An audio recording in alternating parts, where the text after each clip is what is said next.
Isayas, Kabanatang 34. Kayo'y magsilapit, kayong mga bansa, upang mga kinig, at dinggin ninyo, ninyong mga bayan.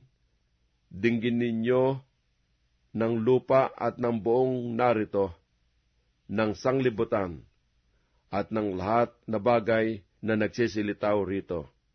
Sapagkat ang Panginoon ay may galit laban sa lahat na bansa, at pusok ng loob laban sa lahat nilang hukbo.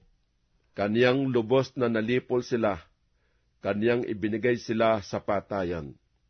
Ang kanilang patay naman ay matatapon, at ang baho ng kanilang mga bangkay ay aalingasaw, at ang mga bundok ay tutunawin ng kanilang dugo. At ang lahat na natatanaw sa langit ay malilipol, at ang langit ay mababalumbong parang isang ikid, at ang buo nilang hukbo ay mawawala na parang dahong nalalanta sa puno ng ubas, at gaya ng lantang dahon ng puno ng igos.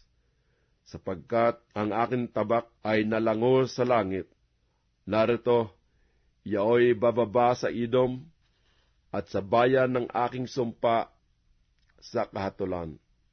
Ang tabak ng Panginoon ay napuno ng dugo, tumaba ng katabaan sa dugo ng mga kordero at ng mga kambing, sa taba ng mga bato ng mga lalaking tupa, sapagkat may hain sa Panginoon sa Bosra, at may malaking patayan sa lupain ng Edom.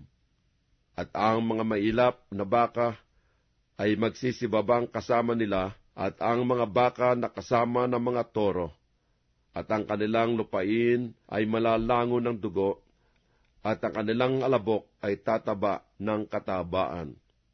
Sapagkat kaarawan ng paghiganti ng Panginoon, na taon ng kagantihan sa pag-aaway sa Sion, at ang mga batis niya ay magiging sahing, at ang alabok niya ay azupre, at ang lupain niya ay magiging nagniningas na sahing, hindi mapapatay sa gabi o sa araw man.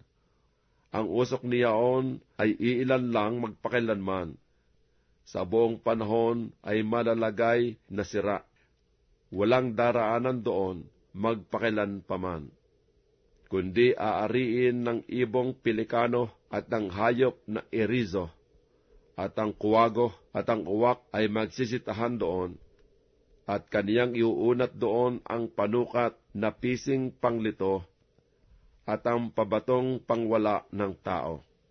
Kanilang tatawagin ang mga mahal na tao niyaon sa kaharian, ngunit mawawalan doon, at lahat niyang mga pangulo ay magiging parang wala, at mga tinikan ay tutubo sa kaniyang mga palasyo, mga kilitis at mga lipay ay sa mga kuta niyaon, at magiging tahanan ng mga tsakal, looban ng mga abestros, at ang mga mailap na hayop sa ilang ay makipagsalubong doon sa mga lobo, at ang lalaking kambing ay hihiyaw sa kaniyang kasama. Oo, ang malaking kuwago ay tatahan doon, at makakasumpong siya ng dakong pahingahan. Doon maglulungga ang maliksing ahas, at mangingitlog, at mga pipisa, at aampunin sa ilalim ng kaniyang lilim. Oo, doon magpipisan ang mga lawin, bawat isa'y kasama ng kaniyang kasamahan. Inyong saliksikin sa aklat ng Panginoon, at inyong basahin.